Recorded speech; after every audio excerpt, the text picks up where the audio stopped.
What if your family's name carried a secret so dangerous that entire archives were emptied to erase it?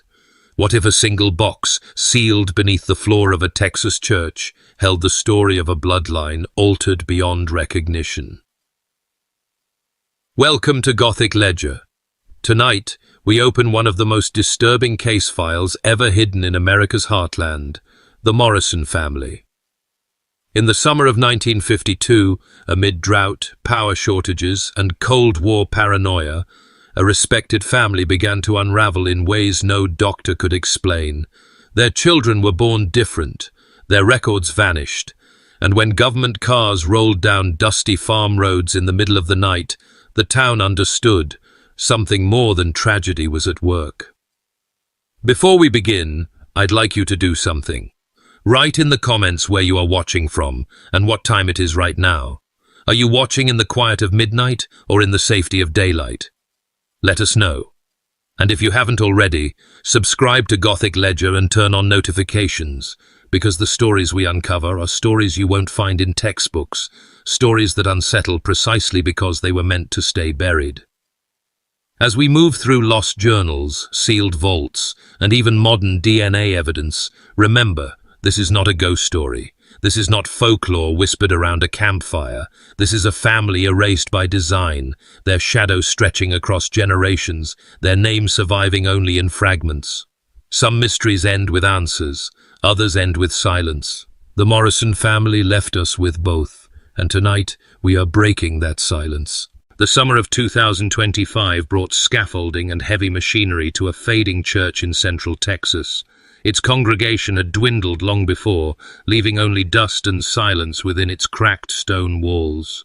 Renovation crews moved through with measured routine, tearing out rotted beams and prying up warped floorboards. Yet beneath the choir loft, their hammers struck something harder than timber. What they uncovered was not listed on any blueprint. A sealed vault, its iron door blistered with rust, sat buried in shadow. The hinges resisted, as if they had not felt air in generations. Workers described the silence that followed as unnatural, the kind of hush that falls not from reverence, but from dread. Dust lifted in pale ribbons as the door was forced open, and the stench of long confinement pressed outward. Inside lay a single wooden box, blackened at the edges as though scorched. Its lid bore the surname Morrison in bold, faded lettering, flanked by crude warning symbols scratched into the wood, with a hand unsteady but deliberate. No catalogue in the parish records mentioned it. No inventory of church property accounted for it. It should not have been there, yet it had clearly been hidden with care. The box was heavier than expected, its weight uneven, as if papers and objects had been layered to shift against each other. Workers carried it into the light, but none stayed long near it. One recalled that the temperature seemed to drop when the vault opened, though the air outside was near 100 degrees. Another swore that the padlock on the box was newer than the vault itself, replaced perhaps within the last half-century. Questions rose immediately. Who had placed it there? Why was the family name presented like a title page for some forbidden record? The Morrisons had been a respected family in their time, their legacy tied to farms and church pews, not to secret vault. Melton. Yet here, hidden beneath decades of dust, was something that suggested their story had been deliberately entombed. When archivists from the county were summoned, they noted details that unsettled them further. The lock's keyhole was filled with wax, making it impossible to open without breaking the seal. The lid edges were reinforced with metal bands hammered shut from the outside. It was a container meant not simply to store, but to prevent release. In photographs taken before removal, the box appears ordinary at first glance. Aged wood, corroded lock, faint scratches. But enlarged images reveal odd smears across its surface, stains that might once have been ink or blood, obscured by decades of dust. The church ledger from 1953 contains a single margin note in different handwriting. Certain records placed beyond reach, do not disturb. No explanation follows. The vault was resealed after the discovery, but the box itself was carried out for examination. Local officials hesitated to involve outside institutions, fearful of scandal or ridicule. Yet the evidence was plain. Something of consequence had been hidden, and whoever sealed it believed it should never resurface. Some secrets are buried for a reason, and in that Texas church, a box bearing the Morrison name had been waiting for over 70 years to be opened. In the brittle pages of parish records from the early 1950s, the name Morrison appears again and again. Tithes paid in full, land donations noted with gratitude, attendance recorded for every holy day. In a town where families often drifted with the fortunes of weather and crop, the Morrisons stood firm. They were landowners whose acreage stretched beyond the bend of the county road, fields of sorghum and corn flanking their weathered farmhouse. Photographs preserved in a forgotten drawer show them posed in stiff formality, broad-shouldered men, solemn women, children in pressed clothes that seemed to resist the dust that plagued their neighbors. Yet beneath that surface of respectability lay a town already buckling under forces beyond its control. The 1950s drought had stripped much of central Texas bare. Reservoirs shrank to cracked mud, cattle starved, and wells turned brackish. Many families abandoned their plots altogether, scattering to cities in search of work. The Morrisons, however, did not leave. They endured, their prosperity diminished but intact, their farmhouse a stubborn landmark against a dying horizon. This resilience earned admiration, but also distance. Neighbors whispered that the family's fortune was unshakable, as though bound by something more than careful management. Their children rarely mingled at school. Sundays found them in the front pews, but fellowship ended at the church doors. The family drove home together, their carriage dust trailing behind like a barrier no one dared cross. Letters exchanged between the reverend and diocesan officials reveal unease written between the lines. The Morrisons' contributions kept the church solvent during lean years, yet their presence unsettled others. One note from 1951 mentions, "The air around them feels colder, as if hardship touches everyone but them." Another speaks of whispered curses when livestock died in surrounding fields, though Morrison cattle remained strong. Old photographs reinforce this sense of remove. In community gatherings, the Morrisons stand together, slightly apart from the rest. Their expressions rarely soften, as if the camera captured not smiles, but a legacy already weighted with shadow. A portrait of the matriarch taken in 1952 shows her holding an infant swaddled in white. The background is stark, the family Bible balanced in her lap. At first glance, it resembles any post-war family image. On closer inspection, the infant's face is blurred by motion, or perhaps by intent. To the town, the Morrisons embodied endurance. Their land withstood drought, their pew never emptied, their wealth provided a veneer of stability. Yet that stability bred suspicion, a quiet conviction that misfortune deferred was misfortune transformed. The letters and notes do not speak openly of fear, but their caution is unmistakable. A family both admired and held at arm's length, too prosperous in a time of famine, too composed in the face of ruin. Every town shapes its legends, and in that drought-stricken Texas community, the Morrisons became one. A family both respected and quietly dreaded, their legacy preserved not only in records and photographs, but in the silence that surrounded them. The stage was set, and the unease that clung to their name would only deepen with the years to come. The summer of 1952 pressed down on Texas like a sentence without reprieve. Day after day, the drought held the land in its grip. Reservoirs shrank to dust, wind carried the smell of scorched earth, and tempers frayed under skies that refused to break. In one county hospital, already strained by water rationing and failing electricity, the air was thick with heat and unease. Ceiling fans turned reluctantly, pushing heavy air rather than cooling it. Buckets of melted ice were stationed in corners as a desperate substitute for relief. Nurses worked with damp cloths around their necks, murmuring prayers against fainting spells. It was under these conditions that the Morrison child came into the world. The family had chosen the hospital over the farmstead, believing modern care could guard against misfortune. Yet the moment of birth silenced the room more thoroughly than any storm could have. The infant's features defied the expectations of the attending staff. limbs uneven, eyes set wide, skin marked by a pallor unnatural for a newborn. For a moment, no one moved. The mother's exhausted breathing filled the silence, while nurses glanced toward the doctor for guidance. The physician, trained to meet deformity with clinical detachment, found his composure faltering. He noted the irregularities in his ledger, with mechanical strokes, his hand unsteady. A nurse crossed herself, whispering a prayer too faint to be heard in full. Another turned her face away, claiming she felt faint from the heat. The atmosphere was not only of medical concern, but of something older, something the language of science could not contain. Outside the delivery room, families waited in corridors lined with chipped paint and the smell of disinfectant. Word traveled quickly. First in whispers, then in murmurs, the story spread. The Morrison baby was not right.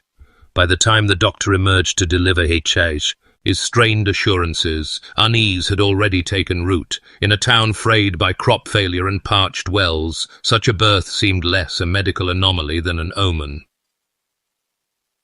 Parish notes from that summer record hushed questions rather than answers. A mark upon the family, one entry reads without elaboration. Letters exchanged between nurses weeks later mention sleepless nights, the sound of the child's breathing described as ragged, unnatural, more like the wind than a voice. Rumors grew that the doctor had sealed his notes in a locked drawer, unwilling to expose them to the wider medical community. In an era when polio wards in Amarillo overflowed and epidemics blurred the line between natural misfortune and divine judgment, the Morrison birth took on a different weight. The hospital staff did not speak of mutations or syndromes in public. They spoke of curses. Even as electricity flickered, plunging the ward into moments of oppressive darkness, the image of the firstborn remained fixed in their minds. The drought continued, wells ran dry, livestock collapsed in pastures, and in that small hospital room, the Morrison family's legacy of dread began with a child whose first breath carried the silence of an entire town. Among the scattered remnants of county records lies a bundle of private pages, unfiled, unsigned, and stained by sweat and ink. They are the notes of Dr. Samuel Harlan, a Baylor-trained physician assigned to the rural hospital during the early 1950s. He was young, ambitious, and eager to bring modern medicine to a drought-stricken region that often relied more on prayer than on clinical care. Yet the Morrison birth soon drove his confidence into silence. The first entry is measured, almost reassuring. He describes the newborn as presenting multiple congenital malformations, citing textbooks that listed rare syndromes by unfamiliar names. His pen hesitates in places, betraying doubt, but he writes as though diagnosis might impose order. The second entry grows darker. Another Morrison child is born within months, showing deformities unlike the first. Harlan notes, no clear resemblance of syndrome, does not fit known pattern. The language becomes less certain, the margins filled with underlined words. Aberrant, inexplicable, unclassified. By the third case, Harlan begins corresponding with colleagues in Amarillo, where polio wards had turned physicians into reluctant specialists in unusual afflictions. He sends descriptions, carefully edited to preserve confidentiality, asking whether they have seen parallels. The responses that return are brief, even dismissive. Not polio, one letter states flatly. Another advises him to seek psychiatric assessment for the family.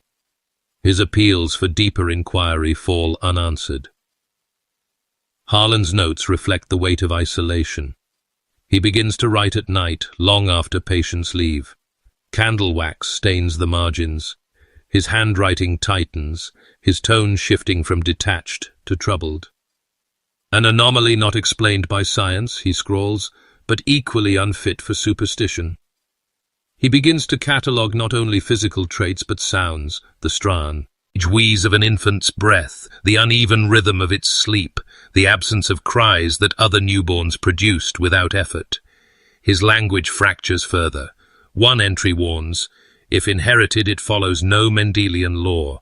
If contagious, it finds no host beyond their blood. He admits fear that even documenting the births may endanger him, though he offers no rationale. Ethical questions surface. Should he report to state health authorities? Should he protect the family's privacy? Each option carries peril. He notes that the church elders prefer silence, that the county board is reluctant to acknowledge anything that could attract outside scrutiny. By late 1952, his handwriting trembles across the page. To name it is to pretend to understand it. To describe it is to spread its shadow. The words are those of a physician drifting toward the language of dread. What began as clinical reporting becomes a record of disintegration, not of the patients, but of the man charged with caring for them. The bundle of notes ends abruptly.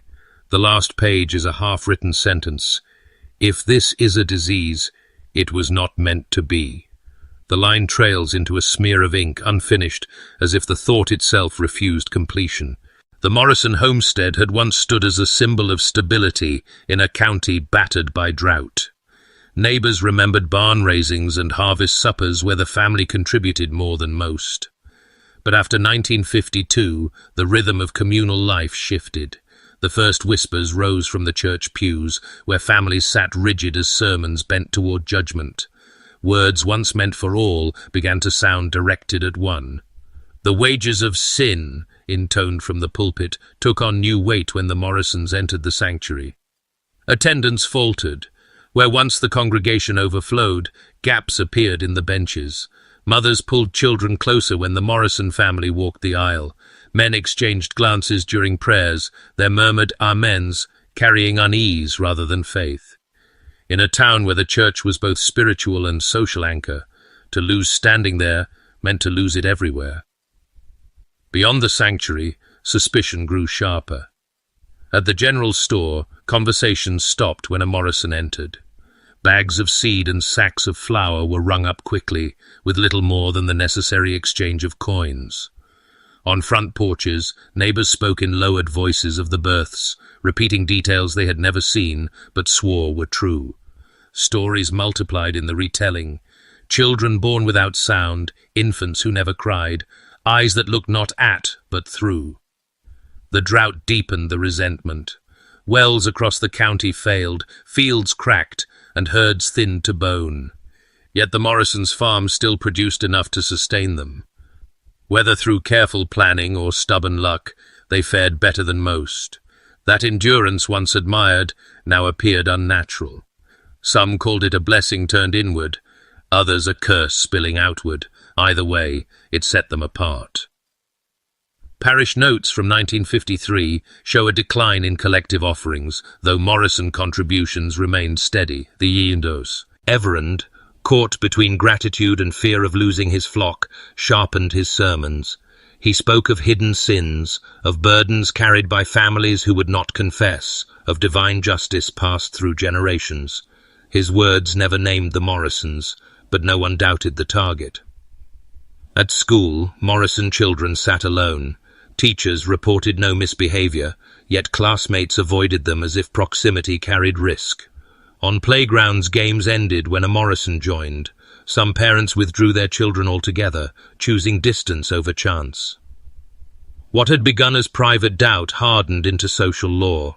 The Morrisons were to be endured, but not embraced. Invitations ceased, hands went unshaken, doors closed early when their carriage rattled down the road. The isolation was complete, not by decree, but by consensus. It was in those years that silence became the family's inheritance. Records show no formal accusations, no charges, no public confrontation. Yet the effect was heavier than any verdict.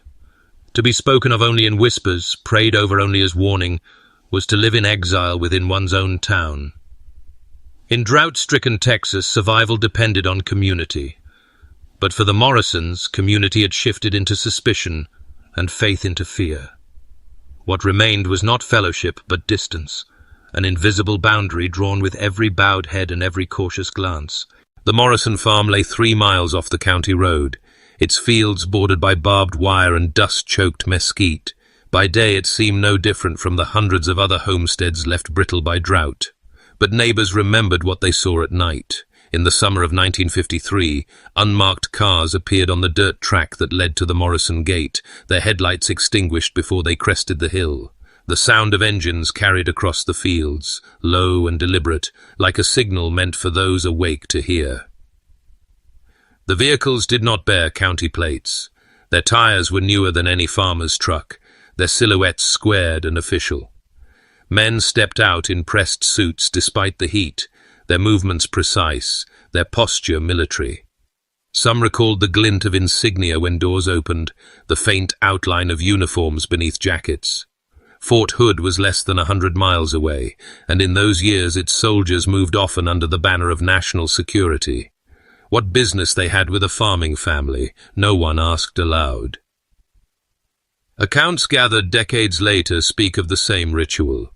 The cars stopped at the gate, and Morrison men, sometimes joined by the Reverend, walked out to meet them. There were no raised voices, no visible struggle, but the body language spoke its own language, shoulders bowed, hats in hand, conversations that ended with one side turning back to the house and the other driving away into darkness. A ledger entry in the sheriff's office confirms at least one visit. A deputy, patrolling the outer county roads, noted 2 dark sedans near the Morrison farm well past midnight. No report was filed, no follow-up recorded. The entry ends with a line scratched through, as if to erase the detail. The timing of the visits deepened the unease. They came when power outages left houses dark, when radios fell silent for lack of current. In those hours, the only witnesses were farmers awake to check dying livestock, or mothers nursing infants restless in the heat. They told their children to look away from the windows, to let the visitors pass without notice. Fear spread not from what was said, but from the certainty that something was being commanded, something not open to refusal. Later testimony from a nurse, long after she left the county, claimed that hospital files had been collected by federal men during this same period. They arrived with authorization papers that no one dared question, removed ledgers, and left empty cabinets behind. She remembered their faces as calm, almost disinterested, but their presence carried a pressure that silenced protest. To a community already burdened by drought and whispers of curses, the arrival of government cars turned rumor into something more dangerous. Folklore might frighten children. These men frightened everyone. No one called them by name, for no one knew their names. They were simply the visitors, and their presence transformed the Morrison mystery from private sorrow into something that brushed against national secrecy. On the farm, lights burned late into the night after each encounter. Curtains remained drawn, and the family's movements grew more guarded. Whatever was spoken in those midnight exchanges, it was enough to bend the Morrisons into silence. And silence, in those years, was the most telling evidence of all. The history of a family in rural Texas could once be traced with ease through paper alone. Birth certificates typed on onion skin sheets, baptism entries penned in the neat cursive of parish ledgers, death notices clipped into courthouse files, all formed the scaffolding of memory. But for the Morrisons, that scaffolding began to collapse, one record at a time. The first discrepancy appeared in the county clerk's office in late 1953.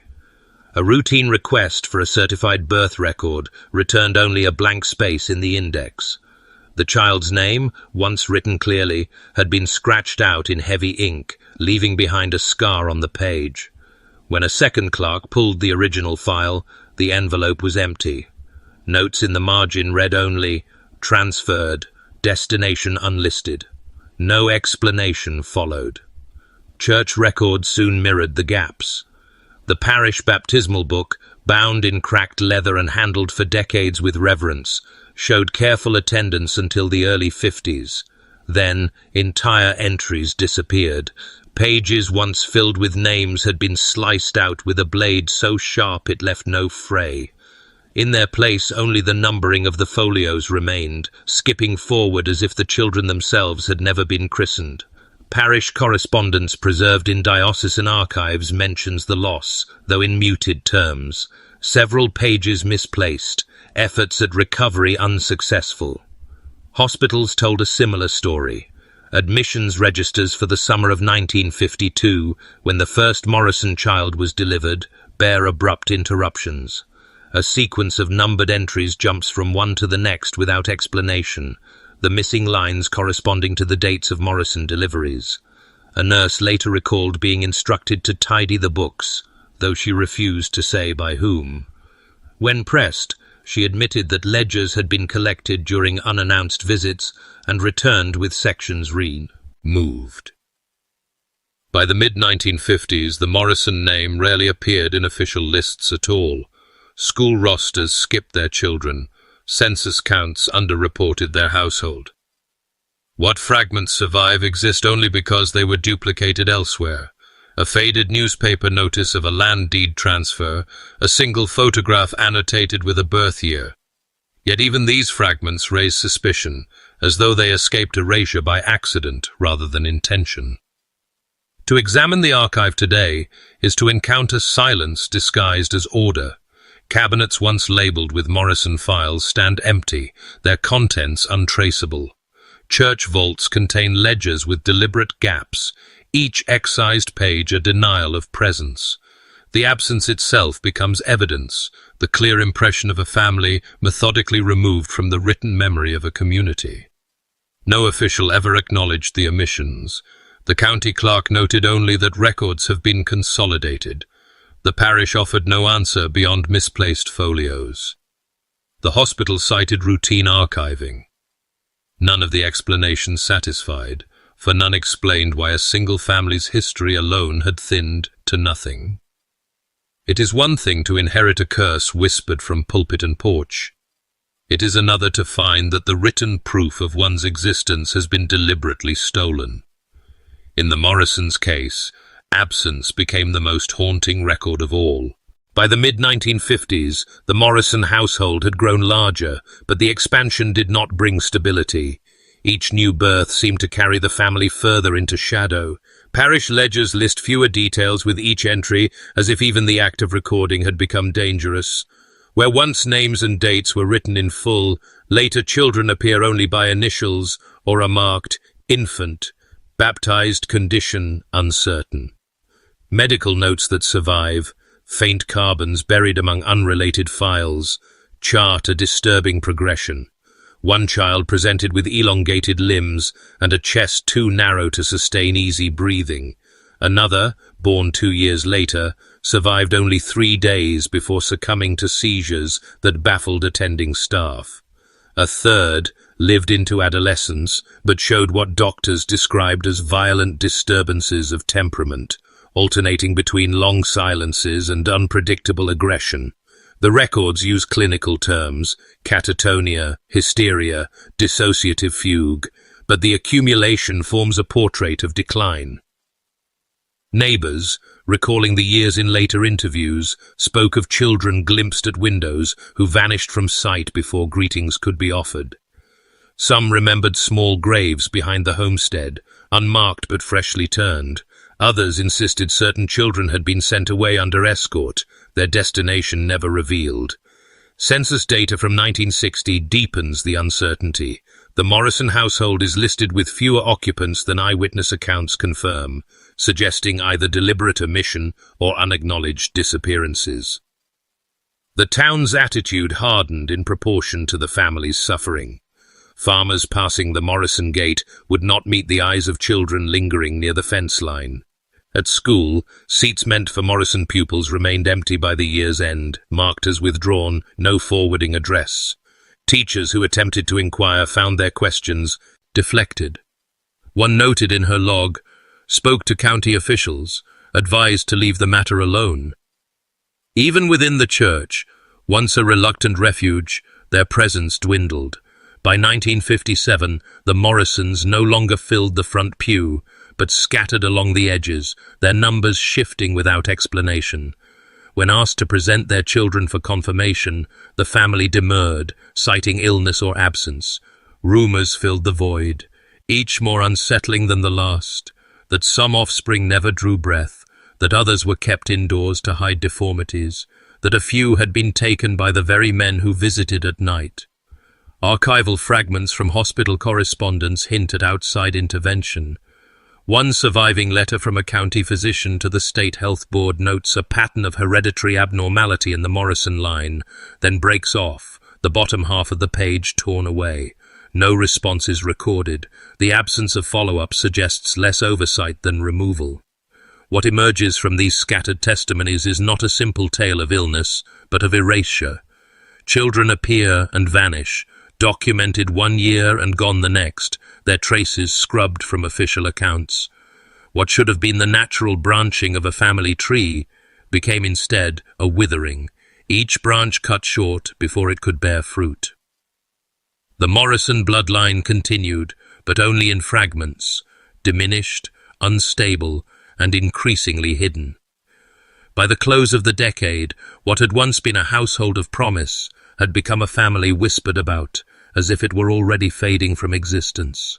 Among the scattered testimonies surrounding the Morrison case, one document carries a weight unlike any other: the private journal of a nurse who served at the Amarillo polio ward during the height of the epidemic. She had worked quietly for decades, her name appearing only in payroll slips and hospital rosters. Yet near the end of her life, confined to a convalescent home in the late 1970s, she began writing entries on yellowed stationery, the ink wavering but legible. These pages, preserved by a relative after her death, now serve as a rare voice from inside the machinery of secrecy. Her words are clinical at first, recounting the routines of the ward, rows of children confined to iron lungs, staff exhausted by endless shifts, the sound of mechanical breath filling the corridors. But woven into these observations are mentions of a different set of patients, delivered not through normal admissions, but through unmarked transport. She describes a family line with unusual presentation, children whose conditions bore no relation to polio, but who were nevertheless treated within the facility under orders from unnamed officials. The nurse writes of being summoned to locked rooms apart from the main ward, where the Morrison children lay under observation. She notes deformities that disturbed her professional detachment, behaviors that defied her training. One child stared without blinking for hours, she recorded. Another, older, did not cry but hummed low tones that made the staff uneasy. She insists these children were examined by physicians she did not recognize, men who carried no hospital insignia, yet commanded authority. Coercion appears between the lines. She recalls being instructed to omit the family name from her nursing charts. When she protested, she was told the entries would be completed elsewhere. Later, she found her notes missing entirely. "I was warned," she wrote, "that my duty was to care, not to question." The warning, she implies, carried consequences beyond dismissal. She speaks of colleagues who transferred abruptly, leaving no forwarding address, and of one orderly who never returned after expressing curiosity about the visitors in suits. The journal darkens as she confronts her silence. She admits to administering injections without explanation, recording vital signs for studies whose purpose was never shared. "We were told it was research in the national interest," she confesses, though she never believed it. The phrase appears more than once, as if she needed to remind herself what justification had been given. In her final entries, her tone shifts from restraint to pleading. "I saw what they did," she writes, "and I did nothing. God forgive me for staying silent."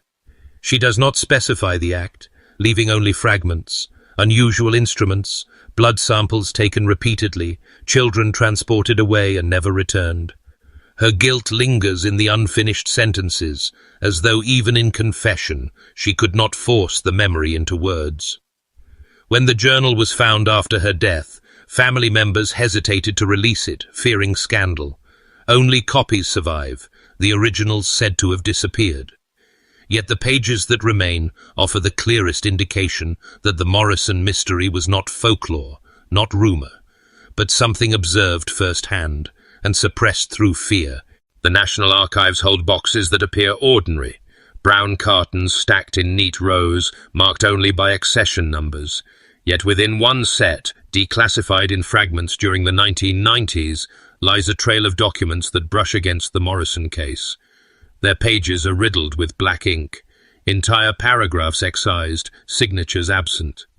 What remains is less a narrative than a silhouette, an outline of work never meant to be public. One memo, dated 1952, refers to field studies in West Texas populations exhibiting unusual hereditary expression. The author is unnamed, the addressee struck through. Margins contain stamped warnings, eyes only, project clearance required. A later document ties the work to regional support from Amarillo Air Force Base, though it provides no explanation of the base's role. In other Cold War files, Amarillo is linked to nuclear weapons assembly and high-security logistics. That genetic research should appear in the same breath is dissonant, unsettling.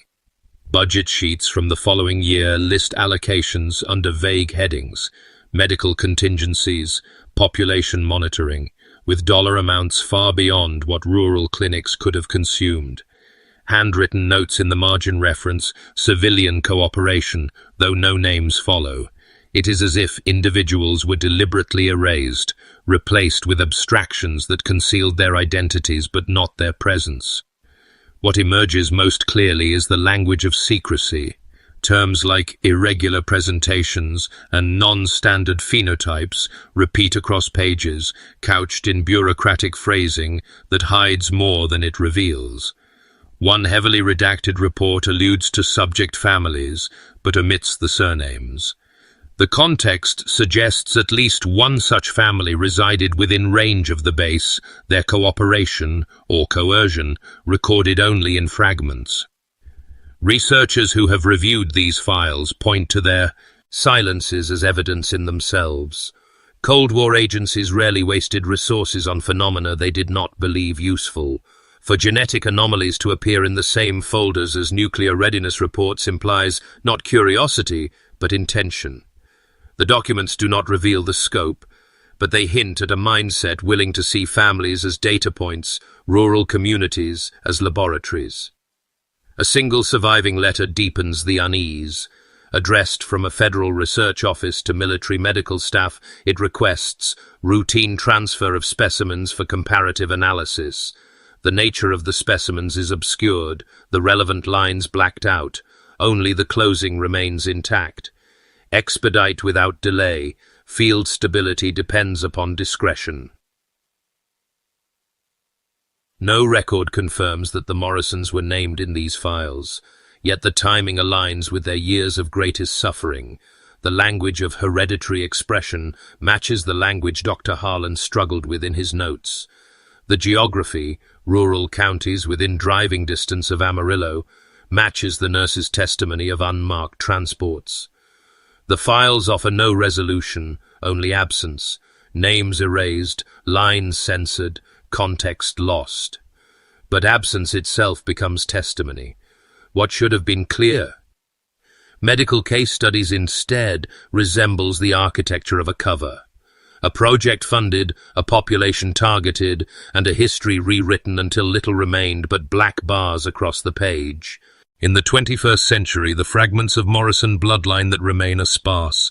Marriage records thinned, census lines missing, gravestones weathered past recognition. Yet a handful of descendants survived the erasures. It was from one such descendant, living in obscurity far from Texas, that a sample of DNA was obtained, willingly given for genealogical study, not for investigation. What began as an innocent attempt to trace ancestry became something far stranger.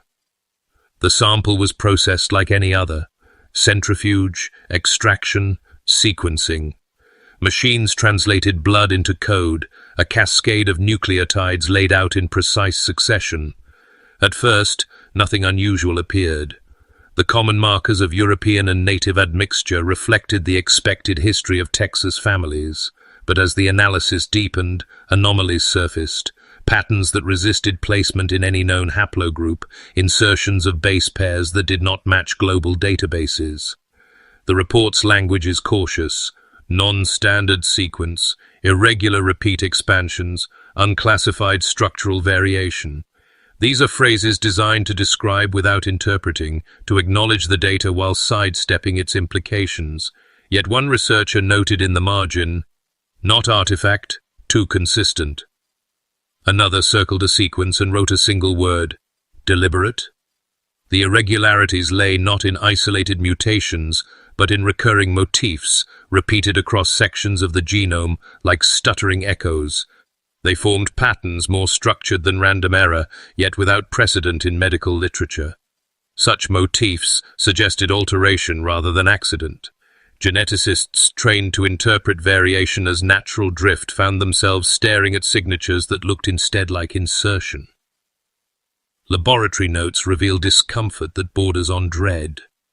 Sequences not present in any known population, one entry reads. Res. Emble's engineered construct, but source unclear. Another warns against publishing without context. Implications too severe without historical verification. Even as machines provided reproducible results, the scientists hesitated to speak them aloud. Comparisons with global datasets only deepened the strangeness. Where most genomes show lineage stretching back thousands of years, the Morrison sample contained gaps, intervals of sequence with no parallel anywhere else in the human record. These gaps suggested either an unknown population never catalogued or interference beyond the reach of ordinary inheritance, both explanations unsettled in equal measure. The descendant who submitted the sample was told only that their results were inconclusive. No mention was made of the anomalies, no indication that their DNA carried markers no living population shared. The silence was deliberate, the researchers unwilling to burden a single individual with knowledge that threatened to unravel history itself. In reviewing the lab reports, one finds a strange duality. Precision charts, electrophoresis images, and statistical tables stand alongside marginal notes scrawled in haste. This is not drift. Check military archives. Don't include in publication. Science speaks in calm metrics, but beneath it runs the pulse of fear. What emerges is not a diagnosis, but a message written in the very code of life, a message that should not exist. If heredity is a story passed down in blood, then the Morrison sequence reads like a chapter inserted by an unknown hand. The data does not simply record a family. It warns of something placed there with intent. The request was routine, filed under the Freedom of Information Act alongside dozens of others each year. Its language was broad, records concerning rural medical studies in Texas during the 1950s, and for months it drew no reply. Then, without explanation, a slim envelope arrived.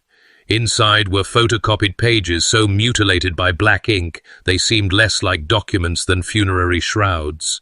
At the top of the first sheet, however, one phrase had been spared: Morrison Protocol. The file contained fewer than 20 pages, none complete. Cover memos listed dates but no authors, subject lines but no content.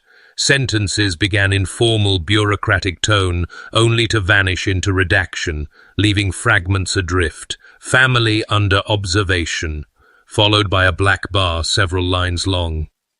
Field results suggest, and again the obliteration. Each page gestured toward meaning, then withdrew. One appendix survived with marginal detail. It described resource allocation for civilian cooperation, assigning funds without naming recipients. The amounts exceeded what local clinics could justify, yet no hospital reported the transfers. Notes in the margin, preserved faintly, included the phrase data consolidation. Archivists familiar with Cold War euphemisms recognized the wording as code for record seizure. The most revealing piece was not a page, but its absence. Numbering in the corner jumped from 7 to 11, skipping 4 pages entirely. Whether withheld or destroyed, the omission hung heavier than the words still visible. Requests for clarification yielded standard replies. No further materials responsive to this inquiry. The phrase, repeated in form letters, became its own denial. One more layer of silence bound in official stationery. Those who examined the file described a paradox. The more it concealed, the more it revealed. Ordinary studies did not require this level of obliteration. Routine rural health surveys, however invasive, were preserved with names and numbers intact. Only work deemed classified or dangerous bore this degree of redaction. The implication was not simply that information had been lost, but that it had been deliberately erased to prevent survival. What little text remains conveys a chilling detachment. Subject line: continuation not advisable.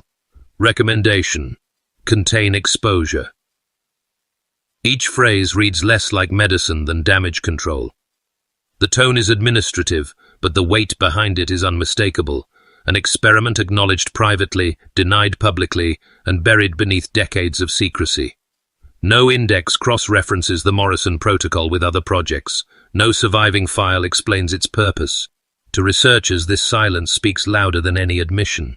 It suggests a plan conceived in secrecy, conducted under the cover of Cold War urgency, and later dismantled so thoroughly that only its title page slipped through the cracks. The Morrison Protocol was not meant to endure. It was not meant to appear in archives, not meant to surface through requests, not meant to outlast the generation it touched. Yet its faint outline, preserved in blacked-out lines and missing pages, testifies to its existence. A protocol denied, dismantled and buried, yet not entirely erased. The interview was conducted in a modest living room, curtains drawn though it was midday. The woman before the recorder was 74 years old. Her surname changed long ago through marriage, but her bloodline traced without dispute. She spoke softly, pausing often, her hands folded tightly in her lap. The transcript captures not confession, but survival, the voice of the last known Morrison descendant willing to be named. Her recollections began with childhood, when silence shaped her earliest memories. She recalled being told not to mention siblings at school, though she was never told why. Photographs were removed from albums, leaving empty corners. When she asked about cousins, her parents responded with averted eyes. "It was as if I was raised in a house of ghosts," she explained, "with shadows that no one wanted to describe." Illness followed her through adolescence. Fainting spells, fevers with no clear cause, dreams that blurred into waking hours. She described recurring nightmares of voices whispering from corners, urging her to follow. Doctors offered diagnoses: epilepsy, hysteria, anxiety, but none lasted. Every year, it was a different name, she said, but the sickness remained the same. The trauma she carried was not only physical. She remembered neighbors' avoidance, teachers' reluctance to call her name, and a parish priest who advised her mother that some inheritances are better left unspoken. The weight of being other, of belonging to a family no one dared acknowledge, pressed on her into adulthood. Marriage gave her a new identity, but the past did not release her. She miscarried twice, both times told the causes were routine. Yet she wondered if the curse whispered in her childhood pews had followed her.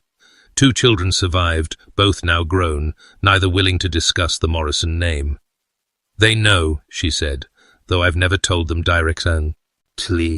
They see it in me."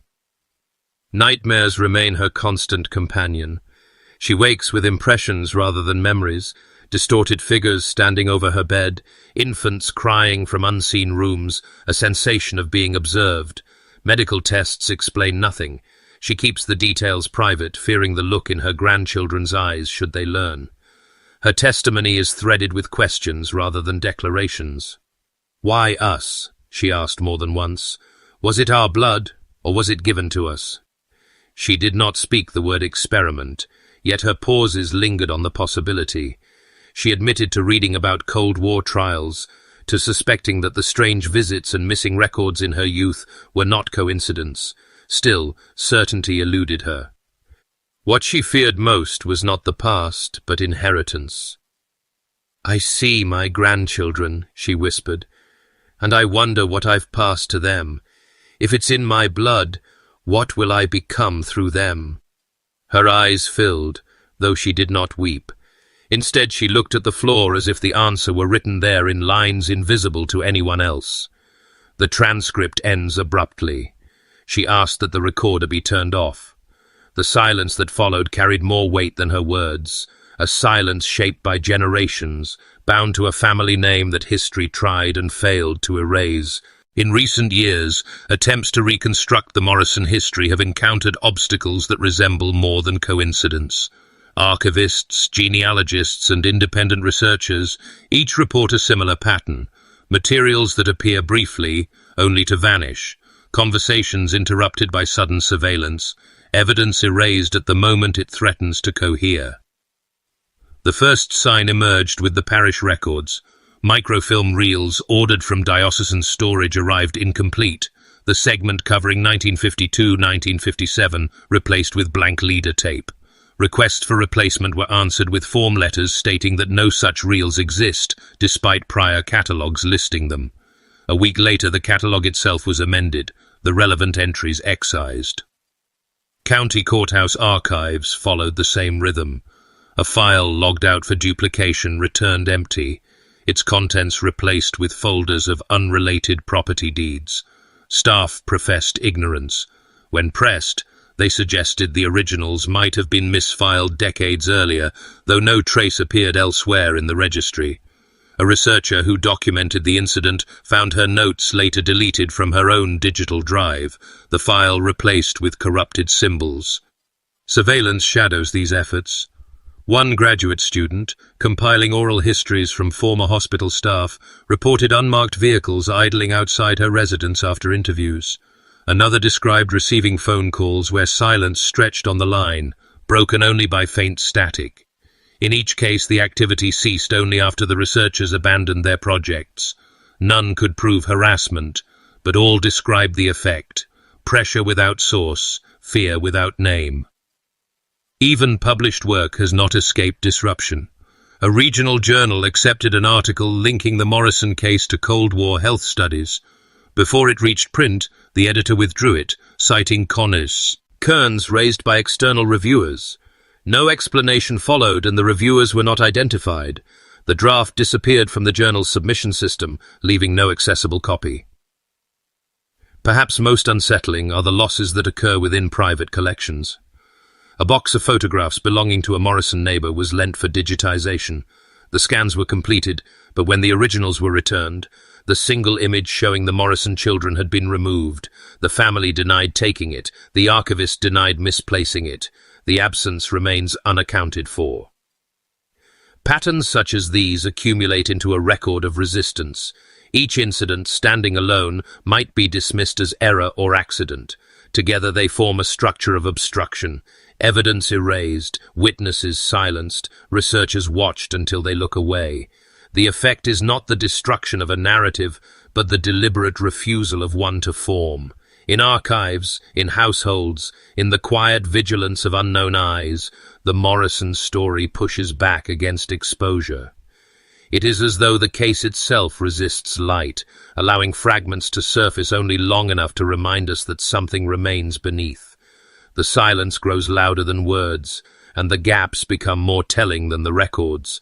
The result is an investigation that devours itself. Each step forward leaves fewer traces than before, as if history has learned how to conceal its own shadow.